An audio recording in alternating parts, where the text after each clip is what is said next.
Nanawagan na ng tulong ang mga kaanak ng isang negosyante at mag-asawang katransaksyon niya na hindi pa rin mahanap matapos ang 2 buwan.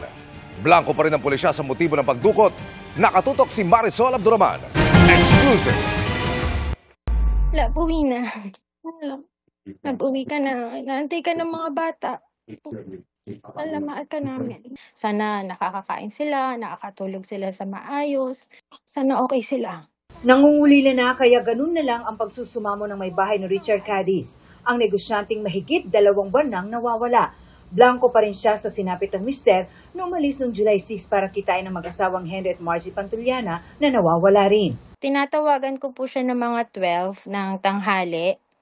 Kasi dapat uuwi na dapat siya noon. Kaso wala na po. Hindi ko po siya makontak that time.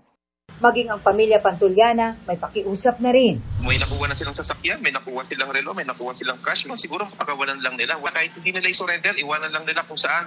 Huwag lang nilang sigurong patayin. Wala pong duda na talagang totally abduction talaga yung ginawa sa kanila at talagang matinding pagkakaplano. Pero ang CIDG, hindi pa masabi sa ngayon kung may dumukot nga o may mga taong may hawak sa mga nawawalang negosyante. They are considered missing. Hindi natin sila mahagilap. Wala pong communication between the immediate family. Doon sa mga nakita natin, there was no forced abduction. Sa investigasyong lumabas, umabot sa mahigit 800,000 pesos ang transaction sa credit card ni Margie Pantuliana. Noong July 15 at 16, mga petsa matapos mawala ang 3. There are 12 transactions, no, and different places ito. From Parañaque, Quezon City to Marilao, Bulacan for 2 days. Hindi pa masabi ng CIDG sa ngayon kung ano ang motibo sa nangyari. Bagaman, sinisilip ang anggulong may kinalaman sa negosyo. May mga stem cell products sila.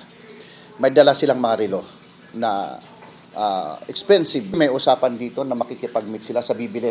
Maging ang mamahaling SUV ng mga biktima na huling nakita sa Cavite noong July 7 ay hindi pa rin natutunton.